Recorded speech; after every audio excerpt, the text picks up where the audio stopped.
Hey there, I got a question for you. How's your friendships going? As moms, we can have a tendency to be so involved with our kids and our homes and all the things that we have to do. And we're learning new things all the time. And we feel overwhelmed and stressed. We're thinking, I don't have time for friendship. And we also think, oh, friendship is fun. And so I don't get to have fun because I have so many other things I have to do. I know that's the way it was for me in my life when I was growing up. I always heard, get all your work done and then you can play. And then friends fell underneath the play thing. And I ended up not having very many friends when my kids were little. Until one day my husband said to me, hey, I can't make friends for you. We were in a new town. And he said, I can't make friends for you. You're going to have to go out and make yourself some friends. And so I did. I joined exercise class and I packed up my baby and off I went. And I made some really great friends that I'm still friends with today. Because friends can be just now friends or can be longtime friends. But one thing is for sure, moms need friends. And that's the way God created it to be. So, little mama, this is what we're talking about today on Moms Like Us Do Things Like This. Welcome to the Moms Like Us podcast, where moms just like you learn strategies, systems, and skills through expert interviews and real-life insight designed to take your marriage, mothering, and home to the expert level. Hi, I'm Mona Corwin, your mom mentor and host, author, international speaker, and the founder of the Moms Like Us Academy. I've been coaching moms for over 25 years, and I have some really good news for you. Motherhood isn't a natural talent. It's a skill, and you can learn it. You can crush it at motherhood instead of motherhood crushing you. So let's get to today's show. Hey there. Here we are. And like I said, when we think about moms and how we want to be with moms, we can kind of think, I don't have time for that. Or I'm too busy for that. Or, you know what? I've had friends before and they've let me down and I'm just going to be okay with the way it is for now. But God's created us for community. And today we are going to talk to someone who knows a lot about community. Her name is Bailey Hurley. And I'm super excited to have her on our show today because Bailey wrote a book about this very, very subject. And can you hear y'all on this show? Can you hear the mower? The mower guy is here yet again. So we're just going to talk straight through it because moms like us, well, you know what? We do things like this. We go right through stuff and make sure that we get done what we need to do. Okay, Bailey's book is called Together is a Beautiful Place. And when I think about being together and I think about the word belonging, that is exactly what I think about. How beautiful it can be when we do have people with us and around us. Now, Bailey has written this book so that we can not only have friends, but we can have godly friendships and we can go deep in our relationships. It's really an informative book, and I can't wait for you to meet my new friend, Bailey. I'm going to call Bailey up from the green room, and you're going to get to meet her. Hi, Bailey. Hi. It's so good for you to be on the show. Thank you for coming.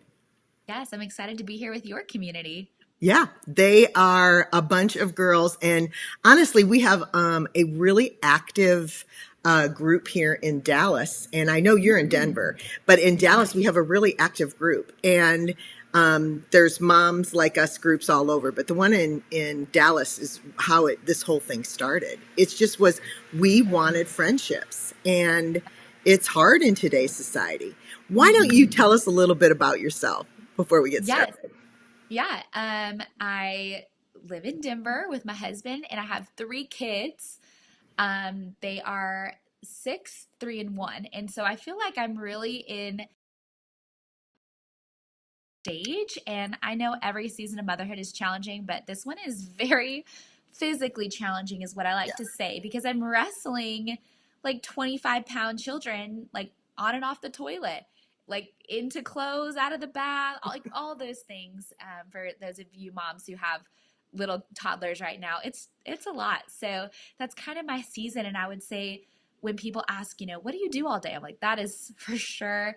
Momming is like, it is everything.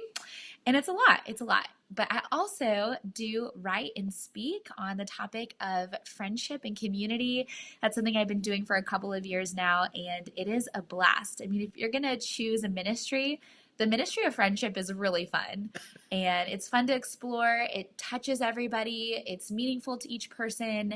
And it's really complicated. And so you don't want to feel so alone. And I love coming alongside women and reminding them that their experiences are very normal and just kind of a part of what it looks like to be in messy relationships with people, but then also to provide that encouragement in practical steps of this is how you can pursue your people and what it looks like to really dive into loving God, loving your neighbors. And so it's been fun. But yeah, we love our community here in Denver. We're very involved in the small group ministry at our church. I don't know if that surprises anyone, but we get to coach small groups. And again, it's just another way, I think, for my husband and I to kind of tag team that passion for people. Well, that sounds like a perfect ending, but I know there's a beginning because I read the book. So at the beginning, tell us about the messy part that really motivated you because you were like this anyways. So so tell us what the messy part was that really motivated you into this whole Yes. process. Yes, even before the messy, there was like a pre-time where growing up, the Lord provided an incredible community. And I remember even looking back and having the adults around us say, this is really kind of once in a lifetime situation. You guys are very tight knit. It's healthy. It's life giving. It's for the Lord. It was just a beautiful picture. So I left my hometown, went to a new place, new college, didn't know anybody, had a lot of expectations for what I thought friendship would look like. And I was just had a rude awakening, I think, for what it looks like to do friendship as an adult. There's a lot of different priorities that you have to decide for yourself when you're not in a sports club together or you're not in school together, whatever that might look like. And so I was balancing a job and I was balancing different extracurriculars in school. And then I didn't really know where friendships fit into that. I didn't know really how to make friends, which sounds so silly. We think, of course, you just say hello and it happens. But I think it was the first time I was being tested in, I don't really know how to do this. And no one ever taught me how. And so without the tools to understand my experience, I was just incredibly lonely. Mm. And later in the recent years, found a definition for loneliness. And it can be defined as your expectations in a social situation just not being met. And this is why you could be in a room full of people and Sure. still feel lonely. That is Because so true.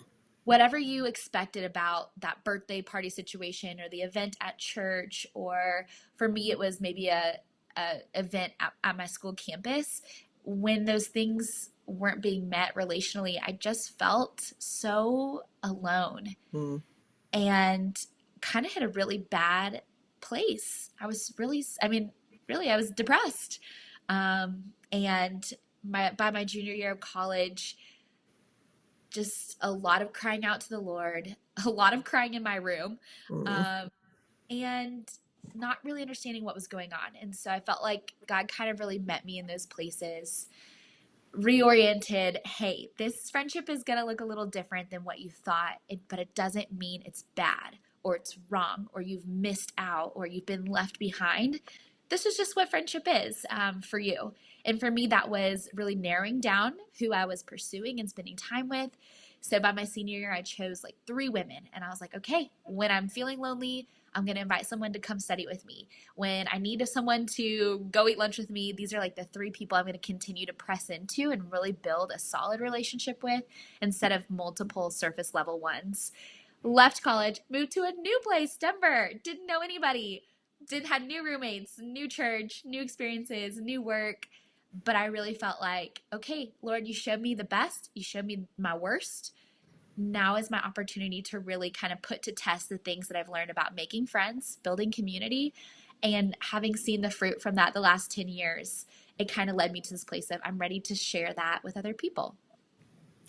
And the book is amazing. The book is really good. I want you girls to understand that this book isn't just about, it's not light and, well, it is light and fluffy because I really, I mean, I didn't feel heavy as I was reading it.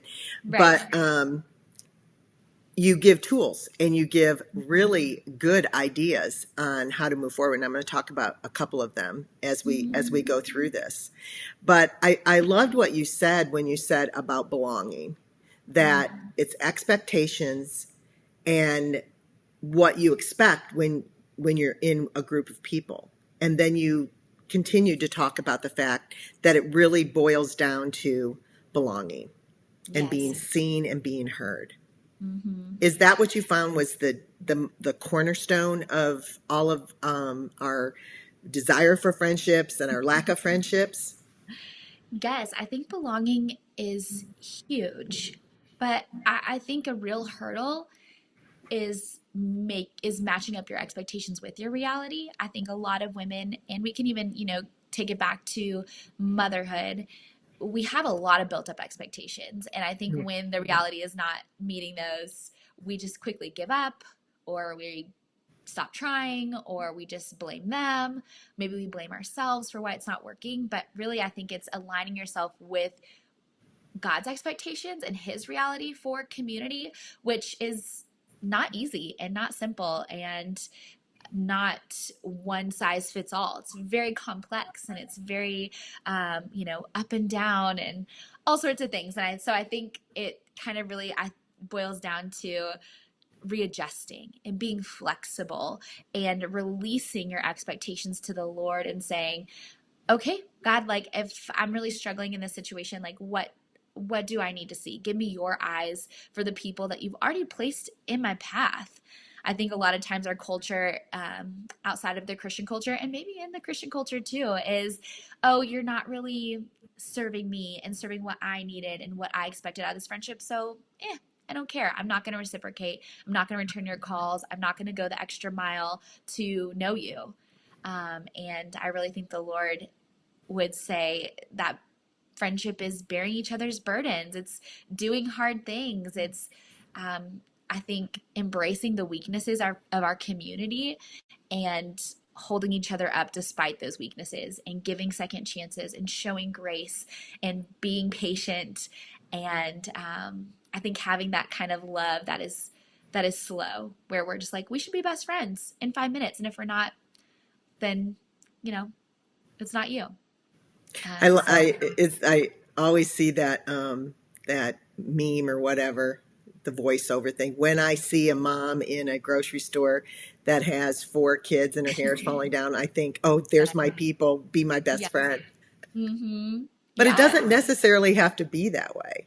I think you're right that moms, number one, we're in a new season ourselves, no matter you're in a new season with a newborn or you're in a new season with 2 kids. And I mean, it's like Right. we're always, as moms, we are growing and learning all the time on a rapid scale, in a way that a lot of people in our culture don't understand.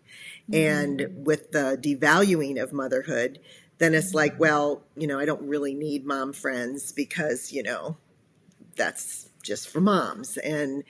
But the truth is, moms are learning too. So their expectations, my expectation, your expectation is always going to be askewed. And Yes. going back to what God has taught us in his word about community and how much we need it.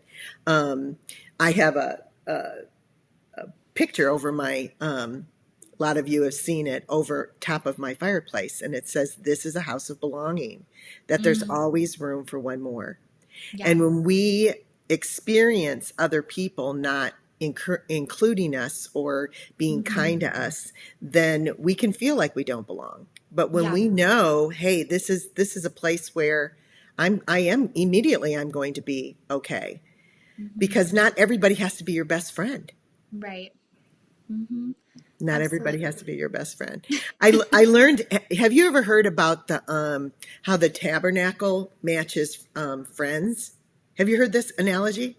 No. Oh, Bailey, you're going to love it. Okay. Somebody taught me this a long time ago. Actually, it was my spiritual mom. She taught it to me because I had some friends that really disappointed me. And Yeah, they did like an intervention when I turned 40. Mhm. Like they came to my house and they're like, you are too busy and you're doing too many things Yeah. and you have anxiety and your back hurts because of you have bitterness in your heart over this, this, and this. And they like brought me to task. And Mhm. I thought y'all were my friends. Like Yeah. I didn't realize they were being my friends. And Right. and then so I went to my spiritual mom. I'm like, you're not going to believe what they did to me, blah, blah, blah. And she goes, honey, I agree. They're being true friends. And so she taught me this analogy. And the analogy is in the outer court of the tabernacle is everybody that you come into contact with. And Mhm. you may know some of those people and you may not know some of those people.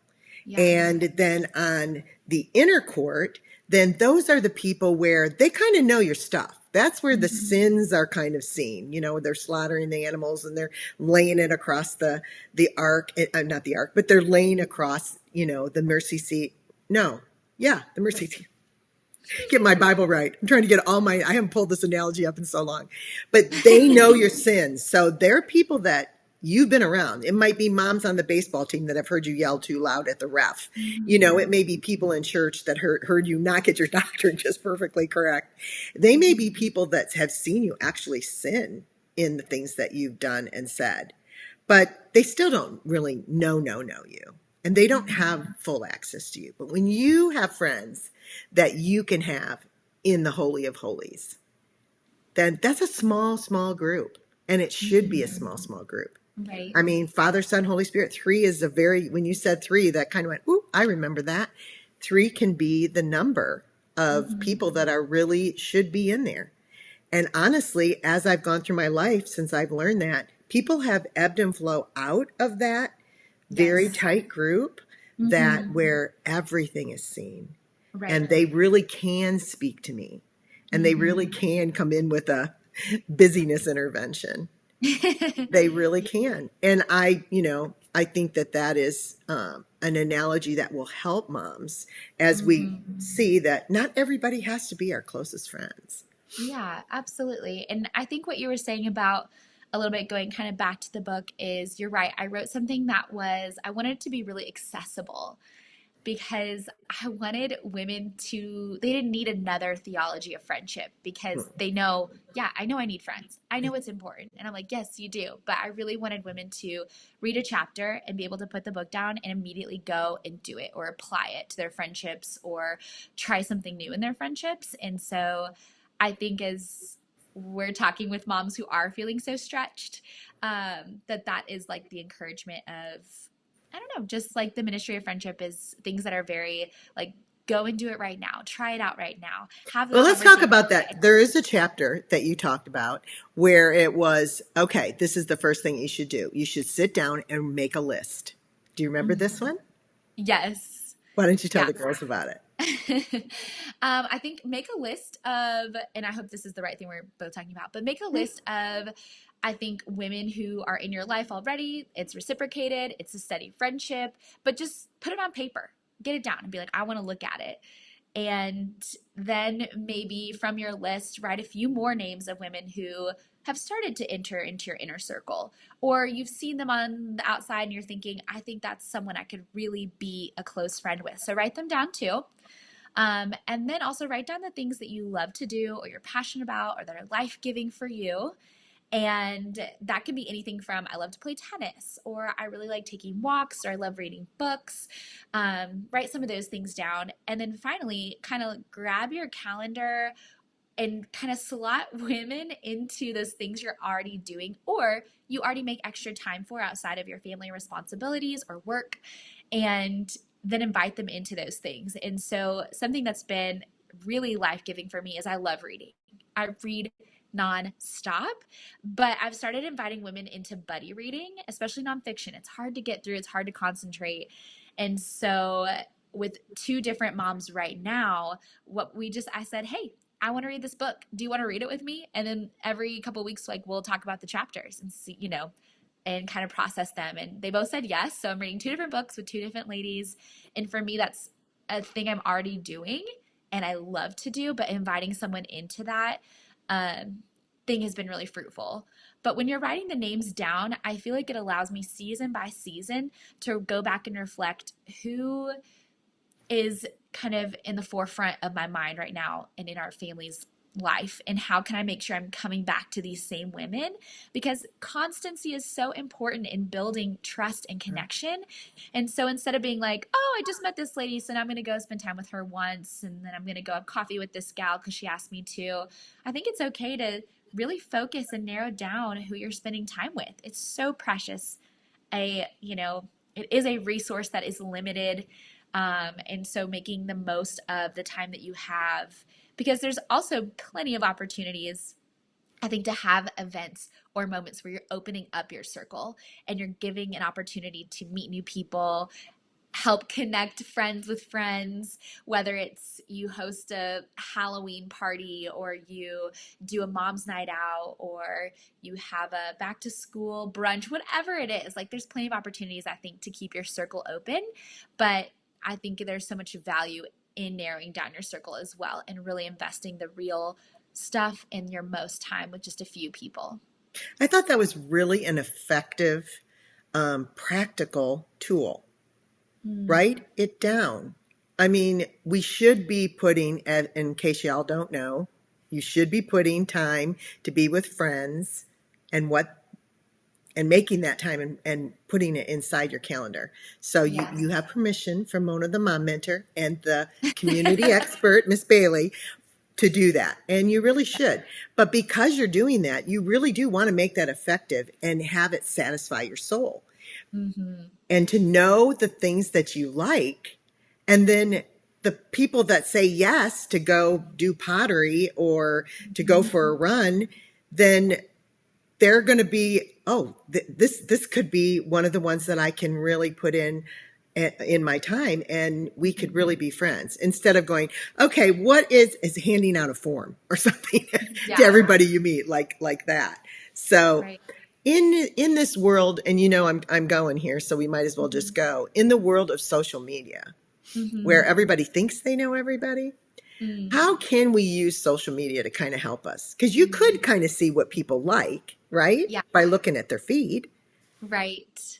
You know, that's tough. I feel like social media is tricky, and I've started kind of digging into some more research there.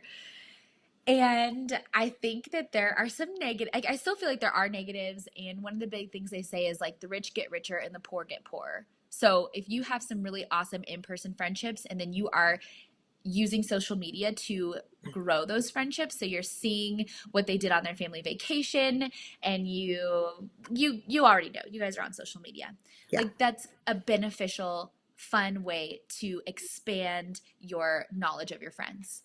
But if you don't have friends or you're feeling like you're really lacking in that area, social media is just going to make you feel worse. So it's not all bad, it's not all good. And so, how could it benefit our relationships? I mean, I know for my closest friends, we are having like multimedia conversations on a regular basis. So, we're Marco Poloing, we're DMing on Instagram, and then we're texting, and then we're meeting in person. There's all of these things that I think are adding to the conversation.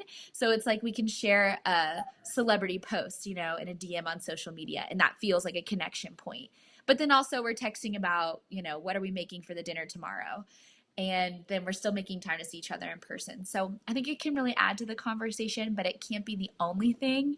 There's another gal named Kat Velos. She wrote a book called Let's Get Together, and she kind of researched a little bit about that, about social media. And she said that a hurdle or something that we don't think about is that when you use social media as your connection point only, then you are kind of thinking, well, I already checked in. I already caught up with my friend, when you really haven't had an authentic, genuine connection. But it kind of keeps people from reaching out, over the phone or in person, because they're like, I already caught up on their life. I don't need to reach out. So I think that's something to be aware of. Yeah, I think that is the biggest hurdle. And you don't hear their voice. I guess Yeah. you do. And so Marco Polo helps with that, especially Yes. when you have long-term friends that aren't living near you anymore, to Right. be able to have something where that's what I like about Marco Polo, is that it's Mhm. just so convenient, and you get to get all your words out, and they can listen to it when their baby is nursing or something like Yeah. that. I Yeah. think it real do any men use it? I don't know. You're gonna It laugh. just My looks like husband it's such a girl way to do things. It is my husband though.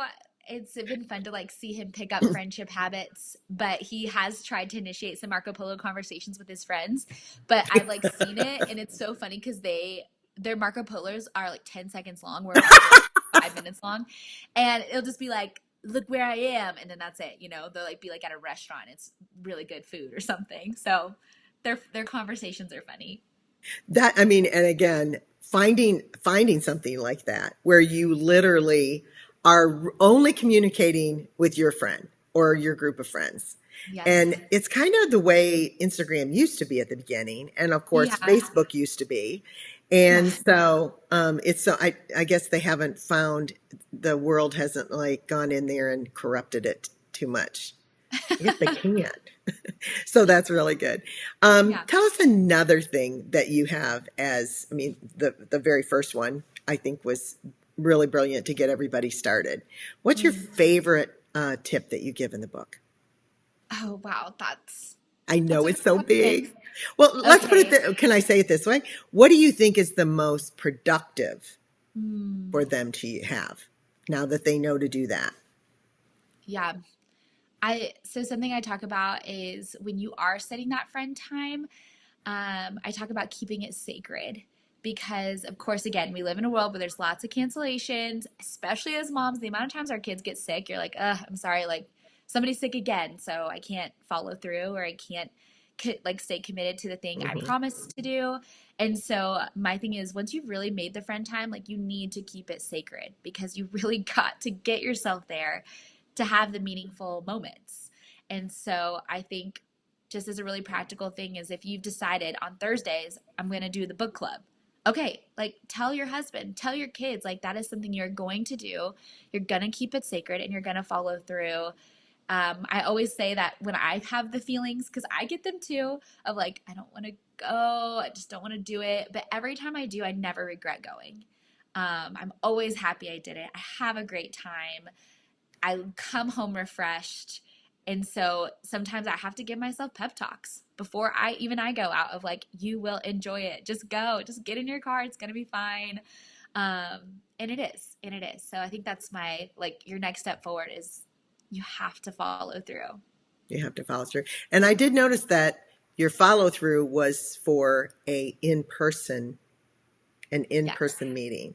I think Yes. that is really, we've got to have face-to-face, in-person Mm-hmm. stuff. Yeah. We just need it. And we literally can survive with just kind of this. We Mm-hmm. can, but it doesn't, it's not as deep, and it definitely feels better. Right. And so of course the enemy's going to try to get you to say, "Oh, I don't really need to go." I I just I think, I believe, I want you to believe that families, I mean, that friendships are not as important as families, but they are very, very important. And it's part of us becoming the community of Christ. And we're losing that Mm-hmm. in our churches. People are Mm-hmm. going in, they're just doing what they're doing, and they're heading out. We were going to church for a while, and it felt like, Mm-hmm. we are kind of just standing in the, and we had to make an effort to go find people. And it's getting Mm-hmm. harder and harder, and I really don't know why, because it seems like Mm-hmm. we have access to plenty of people. Do you think that Mm-hmm. COVID just really put a stunted everybody's growth? That Yeah. everybody's so hungry. There's a lot of talk about friendships right now. Yeah, no, I really think it did. I think there was a beautiful thing because it really highlighted for folks who maybe took their friendships for granted, like right when we were in the heart of it. I feel like there was a lot of narratives of, wow, we didn't realize how crucial being with other people was until we couldn't anymore. And so I think that was like a beautiful highlight. And maybe that's kind of what then started the conversation of like, I mean, I do think that people are struggling to reconnect and to follow through with in-person things. But I think it also though opened up people's eyes to say, wow, I didn't realize how important this was and I want to figure out how to pursue friendship. And maybe that's as far as they go. They don't maybe fall through with like, but I don't really know how or how do I what's my first step after that. Right. You know, Mm-hmm. adult friendships are uh, a little tricky to navigate for sure, Mm-hmm. but teaching our kids how to be good friends Mm-hmm. is even harder if we don't know how to do that. Yes, it's very important. A parent plays a huge role in our kids' abilities to be friends and make friends and walk through friend things. And it kind of starts with modeling friendship to your kids. What does it look like? How do you treat and respect and listen and reconcile with your children, from parent to child relationship? But then also, they're definitely taking notes of your friendships and Hmm. what are your rhythms for friendship, and what are you doing to serve them and love them and show up for them?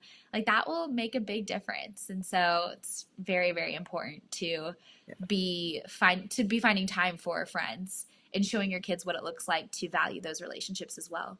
So, being a friend is also being a good parent. Yes, yeah, it That'll is. make a mom do anything. If she thinks her kids are going to benefit from it, then she's going to be more have a tendency to do it.